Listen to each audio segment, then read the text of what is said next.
Local history, local culture, local events, your community. This is the Joe Kelly Show.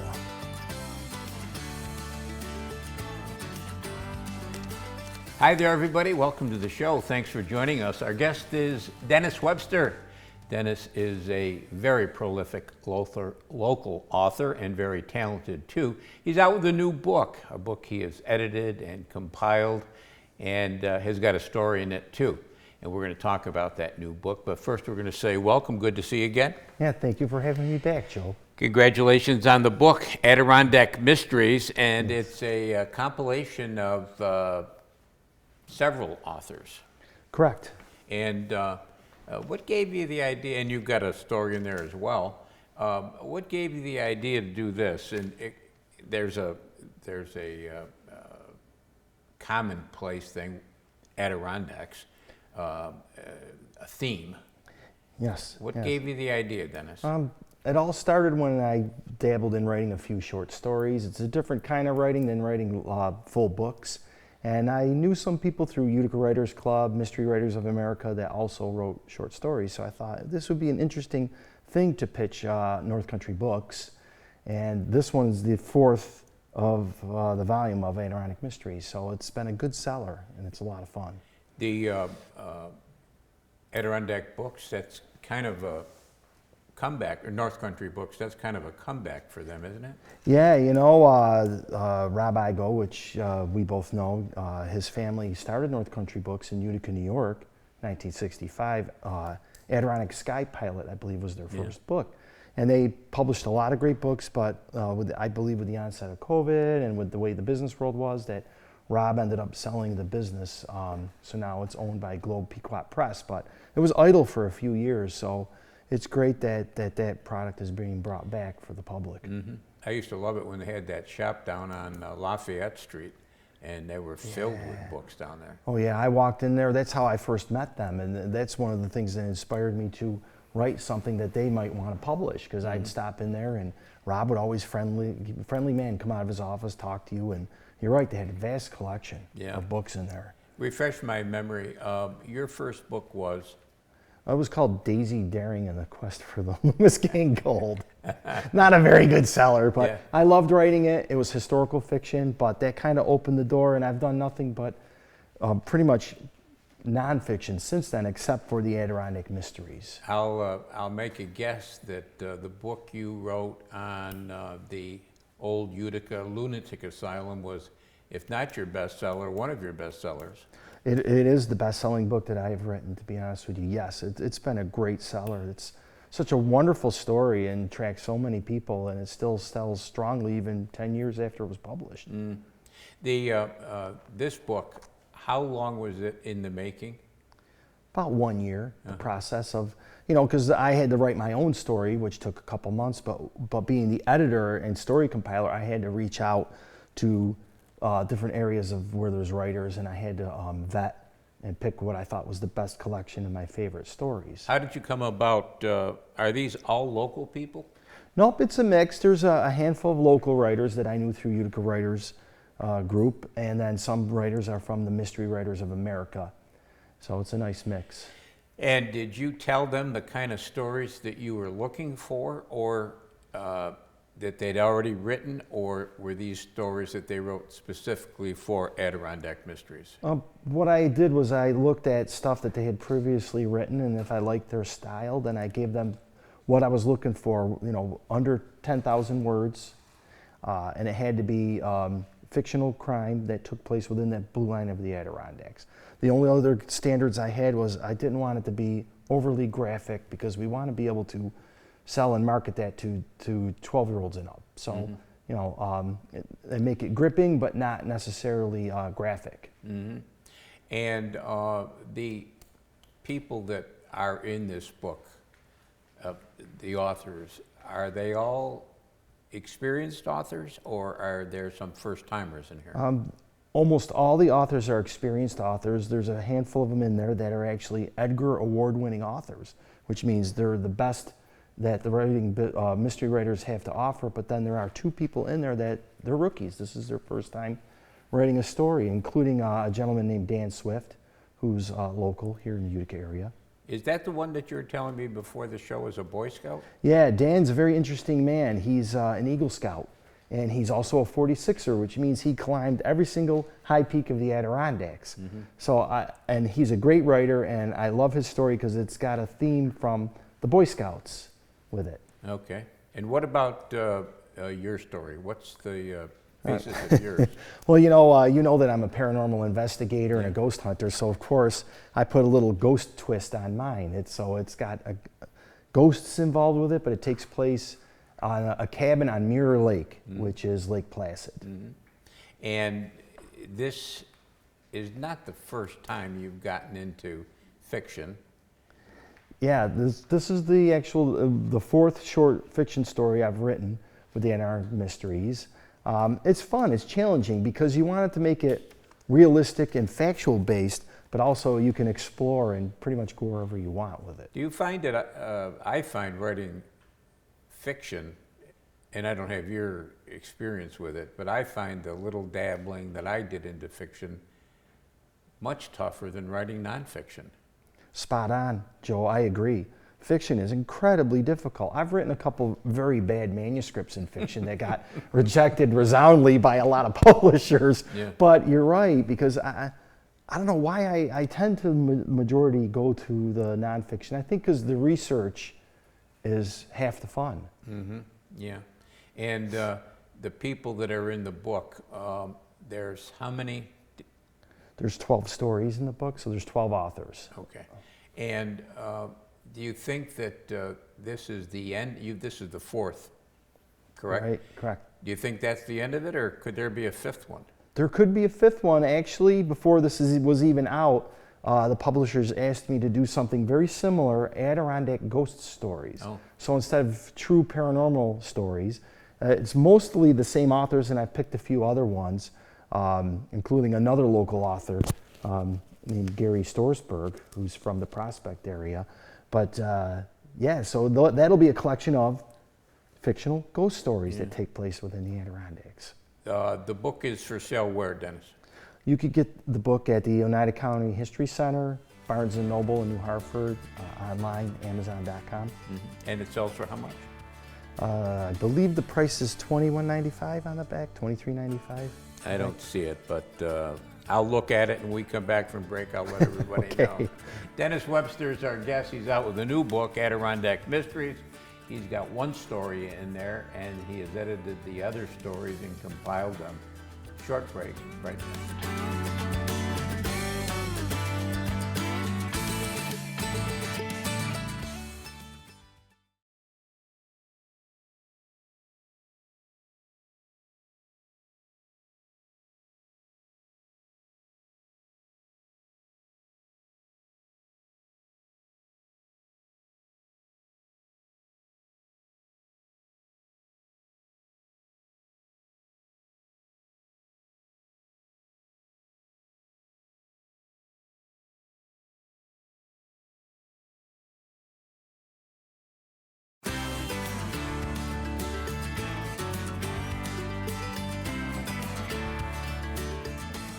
And welcome back, everybody. Thanks for sticking with us. Dennis Webster is our guest. Dennis is out with a new book, Adirondack Mysteries, and it's subtitled Gripping Thrillers, Detective Stories, and Crime Fiction Tales in the Mountains.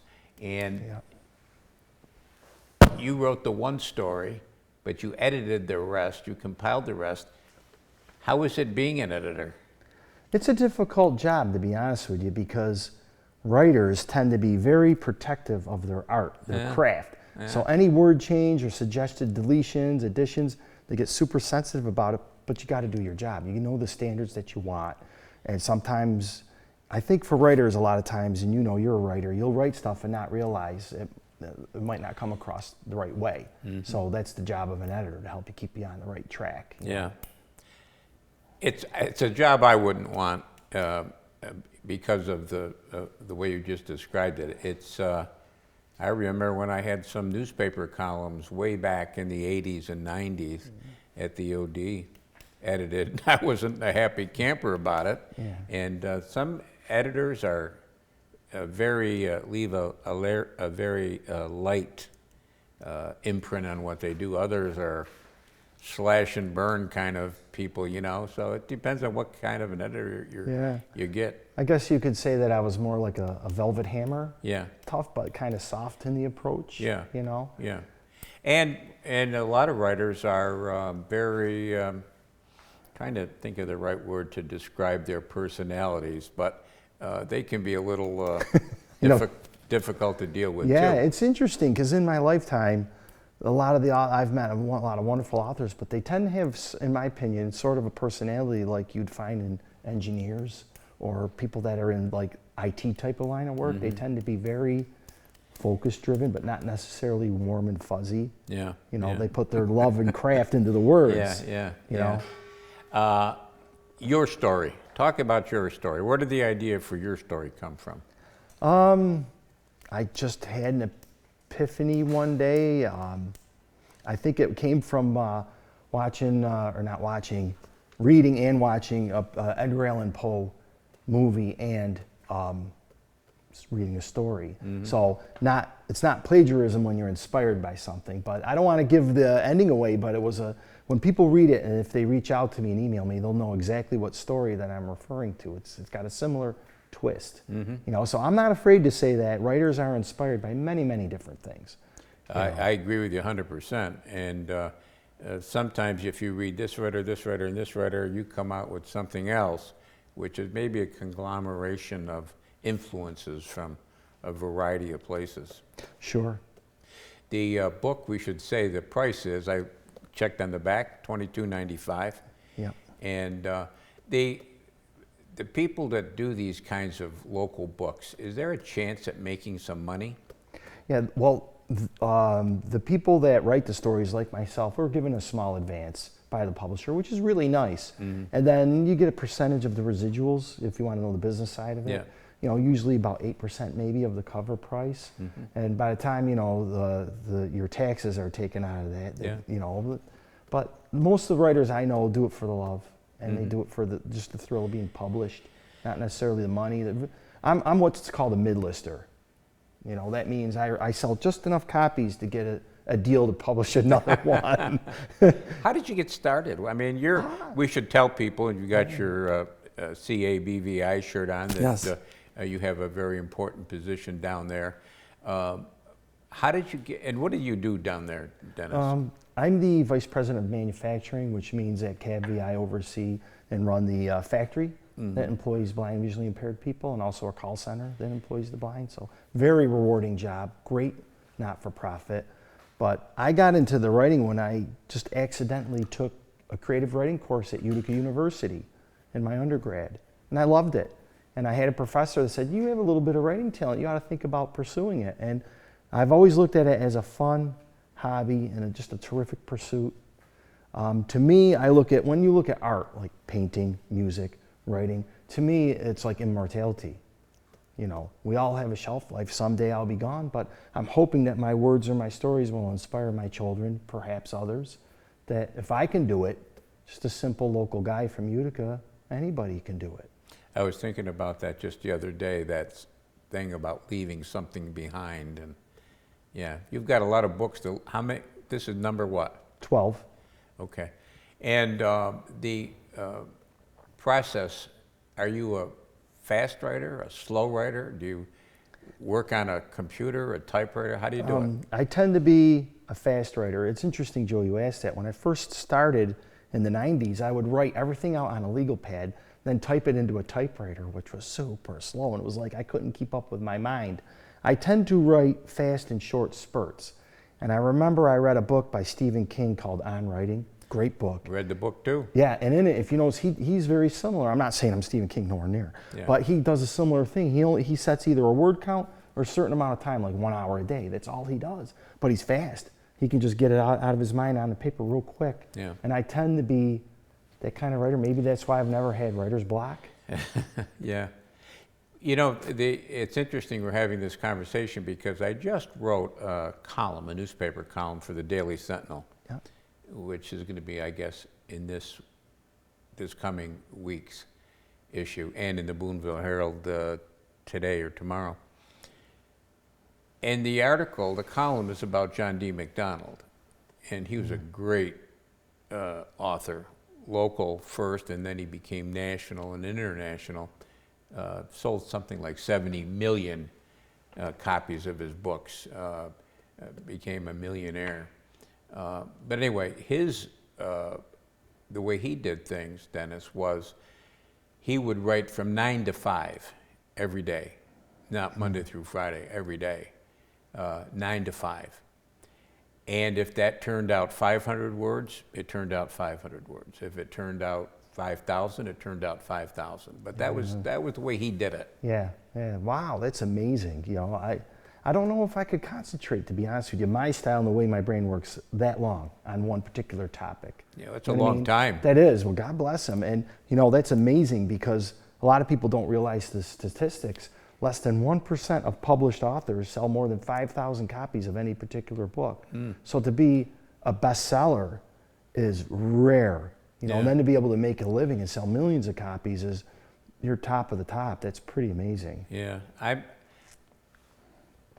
a slower writer, and I don't know why that is, but I tend to be slow. And as long as I've got a deadline, I can meet the deadline. If I don't have a deadline, I never get it done. Yeah, yeah. Deadline's something that you like or don't like? I do like deadlines, I agree, because like my publisher will tell me, you know, you've got 3 months to put it all together. Otherwise, I probably would procrastinate because like any other writer, I've got 15 projects listed that I want to write, and I don't even know if I'll live long enough to write everything I want to write. Didn't you do a compilation of ghost stories as well? Yep, that's going to be coming out next year, Adirondack Ghost Stories. And I've done nonfiction paranormal books, but those are a compilation of haunted locations. So maybe that's what I'm thinking of. Yeah, I've done like, locations. I did like Haunted Utica, Haunted Old Forge, Haunted Adirondacks, Haunted Central New York.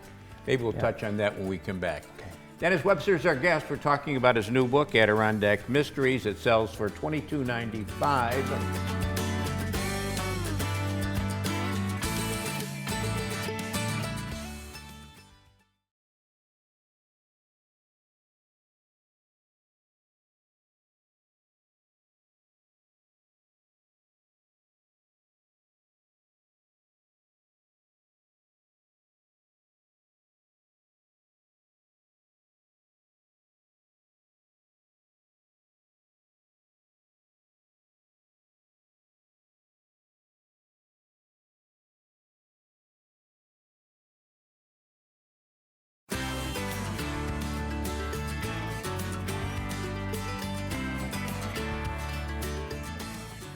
And welcome back, everybody. Thanks for sticking with us.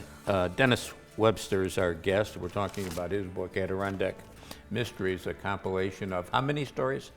12. 12 stories. Yeah. And 12 different writers, including Dennis, who has included one of his stories in there. And during the break, Dennis, I was thinking about somebody we both knew for many years, and that was John Bryant. And John Bryant, retired BCI investigator for the state police. And when he retired, he got into writing and did a lot of books. And you included in your Adirondack Mystery series. Yeah, John Bryant was an amazing man. He wrote the Adirondack Detective series. Yeah. And his short stories in the other 3 Adirondack Mysteries were all Jason Black short stories. Yeah. And the last story he wrote before he passed away was the short story that's in volume 3 of Adirondack Mysteries. But you're right, John was an amazing guy, and I remember right before he passed, he told me that Clint Eastwood called him, of all people, and had read the books and was asking him if anybody owned the rights to Adirondack Detective. And obviously, sadly, nothing ever came of that because he passed away. Yeah. In fact, he passed away almost within days after submitting that last story to you, yes? Yes, he emailed me the story on a Monday, called me that day, and then that Friday he passed. Yeah. So I was very proud that that was the last thing he wrote. Yeah. The thing with John Bryant was a lot of authors, that I've known, they'll write their book, their story, whatever, and then say, I'm done. Well, Yeah. that's not the case. I mean, you've got to get out and you've got to sell that book. And John Bryant loves selling books. He just loved it. Oh, and he would bring his wife, Marge. Marge, with him everywhere he went. She was his rock. She was always right next to him. And no matter what author fair I pick, I just randomly pick him. He'd always be there, everyone. Yeah. Yeah, he was a marketing machine. He's He was. a publisher's dream, Joe, because, that's one part that writers forget. Like, once the book comes out, they want you to go on places like this or go out and do book signings. Yeah. And a lot of authors struggle with that. They're like, well, you market it, you're the publisher. Well, no, you got to do your part too. And speaking of selling the book, you're going to be out selling your book in May at the United County History Center, yes? Yeah, Saturday, May 18th. I'm going to be at the United County History Center with a handful of the authors in the book. And we're all going to take turns, read a passage from one of the stories that we wrote, and then answer questions from the audience about getting published and the writing life and all that. It's very interactive. 2 p.m.? 2 p.m. And all the books will be for sale at the Adirondack, at the History Center, with all proceeds going to the History Center. So that's nice. They don't charge admission. And you're I'm trying to think if all of them are up there, but you've got a bunch of other books up there for sale. Yeah, they got a bunch of books. So if they're there, buy any books. They got a wonderful, robust little bookstore in there, and that is a nice revenue source for the United County History Center. And of course the telethon. I don't think you can make it this year, can you? No, sir. I have to be down in Washington, D.C. I'm going to be doing some public advocacy for my job for the blind and visually impaired. So I'm going to be down there, And the telethon is May 15th, and so right here on WUTR, so we're looking forward to that. We'll miss you this year, but hopefully next year you can attend that. How about your ghost hunting stuff? Yeah. Are you doing any of that? Yeah, still doing that. As a matter of fact, I'm in talks with a couple different groups that want us to do fundraisers for them, the Ghost Seekers of Central New York. This fall, we always do Halloween, which is a Catholic Charities event. Also got a few others that are asking. So we try to pitch in and help out where we can. It's a lot of fun, and you can raise money for others. It's nice. Mm-hmm. There seems to be a lot of interest in that. Yeah, I don't know why. We always get huge crowds for stuff like that when it comes to the paranormal. And you find most of the time, or half the time, is people wanting to tell you their experiences, their stories. They're so eager to tell you their haunted experience. You said it to me once. I don't know if you can repeat it again, but I always thought it was just a great way of looking at things. I said to you something about, well, I don't know if this ghost stuff, if there's anything to it or not. And you came right back at me. It's true. Yeah. We don't say we have answers for anything, Joe. All we say is it's unexplained. Who knows? That's like, it's interesting that people will come to the Ghost Seekers and ask us questions about life and death and the afterlife. And what do I know? I don't know anything. Yeah. When I'll know it is when I'm gone. And hopefully I'll come back as a ghost. I'll tell you all the secrets, Joe. Yeah. But you firmly believe there are ghosts. Yes, I do. I think I went into it as a skeptic because I'm like, I don't know if I really believe this. And then when I did my first book, Haunted Mohawk Valley, and then after a couple years of hanging around and writing the book, they said, you like this and you're good at this. They asked me to join. And when you start experiencing things that you can't explain, and I always tell people, we're not in the conversion business. We never tell people what their beliefs are or what to believe. Just be open-minded. And if you believe in things like the afterlife and spirits and guardian angels and things like that, so why wouldn't you think that ghosts could potentially be real? And the place that is filled with ghosts is the old Utica Lunatic Asylum, yes? Oh yeah, for sure. Mm-hmm. But I'll tell you that there's so many wonderfully haunted buildings in this area that it's just, I can line them all up. Stanley Theater, Fort Schuyler Club, Utica Public Library, and on and on. There's just so many. Rome Capitol Theater. There's something about theaters. Huh? Well, I guess it's all those places that you mentioned are public places. Yeah, a theory, and this is a theory, that sometimes spirits tend to visit places that they had fond memories when they were alive. Mm-hmm. The Stanley Theater, you've done a couple of visits down there, haven't you I had not? 3 investigations of that wonderful building. Yeah. That beautiful Mexican Baroque building that's Yeah. wonderfully haunted. Yeah. And if you ask the staff, they'll tell you. They all have stories. And too bad that the staff isn't available from the old Utica State Hospital. Yeah, it's a very touchy subject with them, because it is owned by the State Office of Mental Health. That's why they got that fence around it, and they're very limited when they did their tours and that kind of thing. I understand it, where they feel that it could come across as not good to some family members that had loved ones in there. Yeah, I understand. All right, congratulations on the book, All right. Adirondack Mysteries by Dennis Webster. There's 12 short stories in there, and I think you'll have fun with it. $22.95. That's it for this week. We'll be back next week. We'll do it all again.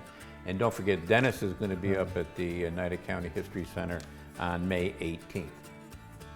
Until next time, take care of yourself, everybody.